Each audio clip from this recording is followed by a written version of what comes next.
Somehow we've come to believe that greatness is a gift, reserved for a chosen few,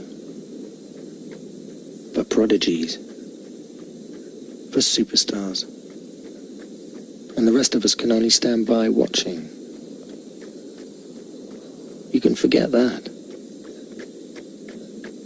Greatness is not some rare DNA strand. It's not some precious thing. Greatness is no more unique to us than breathing.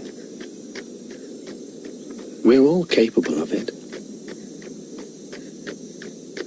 All of us.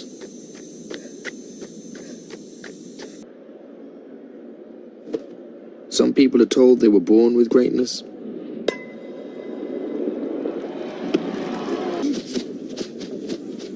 If greatness doesn't come knocking at your door,